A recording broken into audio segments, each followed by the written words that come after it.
Magandang umaga sa lahat kong friends, silent viewers, and to all my supporter. Maraming salamat sa inyong panonood. Gagawa naman ako ng bouquet para sa simbahan. Pero lagi ako gumagawa tuwing Saturday. Kaso hindi ko na ina-upload. Iba ang ina-upload ko, music, rap, remix, music. Kasi medyo mahina ang views sa aking bouquet. Kaya mahina din ang aking watch hour.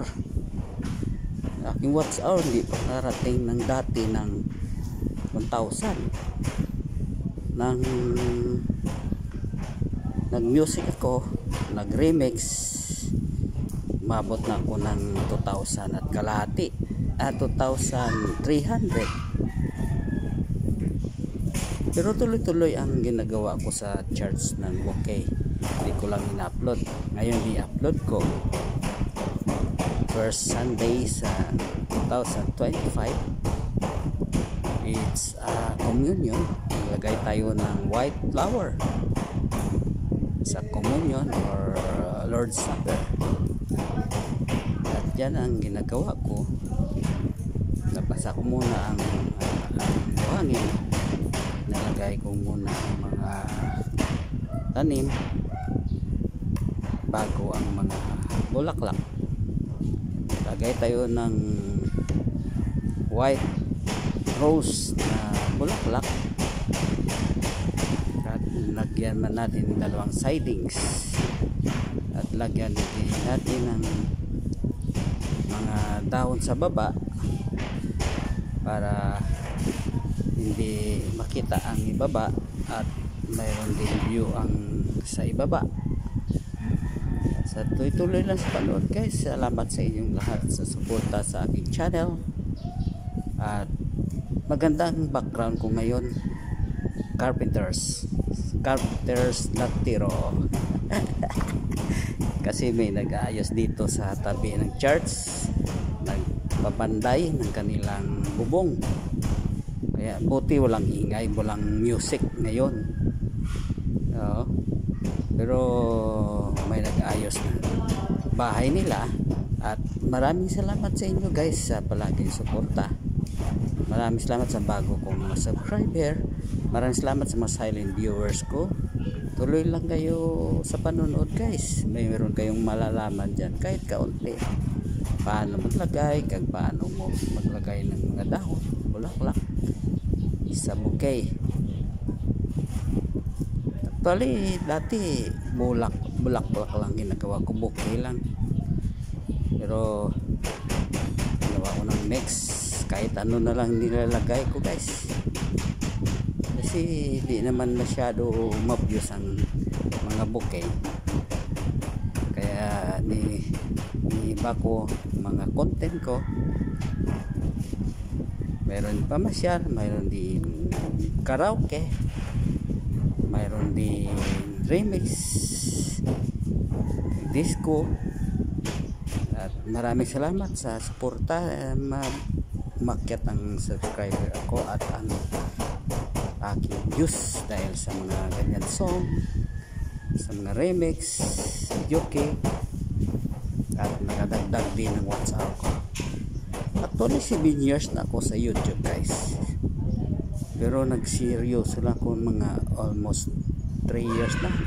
Nagseryoso ako sa pagbablog nung COVID na. Wala na kasing ginagawa at hindi na masyadong malabas at nasa simbahan kami. Dati may COVID pero palagi kami sa simbahan kasi malapit lang simbahan, tapos quarter, at hindi lagi pinapasok ng mga pulis. Hindi din kami hinuhuli, tuloy lang nagaya sa Panginoon. Kasi yan na lang ang ating pag-asa sa buhay. Pero actually guys, hindi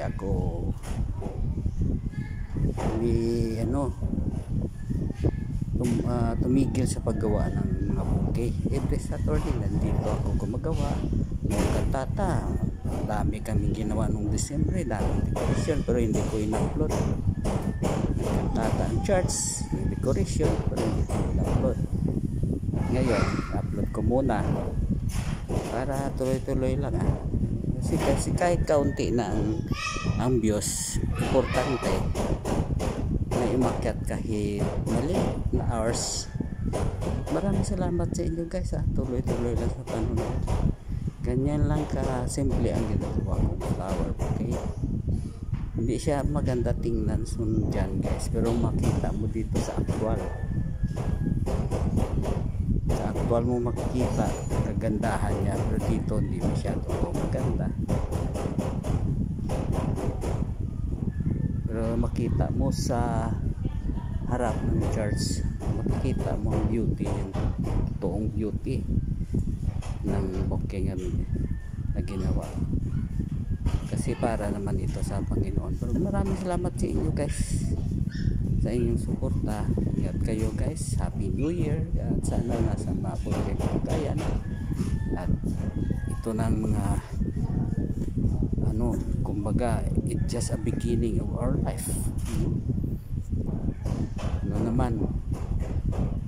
Ano naman darating sa ating buhay sa 2005, sana maganda. At kung may mga hindi man maganda, it's just a trials of our faith to Jesus Christ, kung saan tayo katatag sa Panginoon. Tuloy-tuloy lang tayo guys sa ating buhay, kasi wala naman tayo magawa dito sa sanlibutan. Gumawa na lang tayo ng gawain para sa Panginoon, at hingin na lang tayo ng gabay palagi sa Kanya, at lagi tayong mag-pray. At ngayon magawa naman ako ng sightings, mga simple na bagay lang para sa Panginoon. Dalawang sightings, lagyan ng bulaklak, ayun, dyan nakikita, ayan. Talagang ganyan ang ginagawa ko tuwing Sabado guys sa church namin. Kaso timing walang sound, kaya nga hindi ko dinilit ang background na carpenters nagpupokpok ng martilyo sa bubong, para din ako mag background guys, para hindi CPR. Lahat ko lang ginagawa yan guys, ng mga video nga remix, mga Tagalog remix, video kay hindi yan CPR. At kung gumawa din ako, nag-asa ko permission sa mga sa may-ari, nagko-comments ako, okay man sila, at tuloy na share din ang kanilang mga music, na share ko din, at umakyat din ang aking watch hour. Tagal ko pa guys, ang tagal ko pang ma-monetize. Kapag ma-monetize ako guys, lilipat ako sa Kalingap. Paghanap ng mga matutulungan, saan ka pupunta, kasi wala naman akong work. Di gagawin ko na lang, gano'n na lang kung ma-monetize ako sa YouTube. Magtulong sa maghanap ako ng matutulungan, or kahit kaunti, kahit ano na lang, i-pray ko na lang sa Panginoon kung ano ang kanyang will, ng kabubuto, kumbaga sa Ilonggo, kanyang God's will, kung anong gusto, no?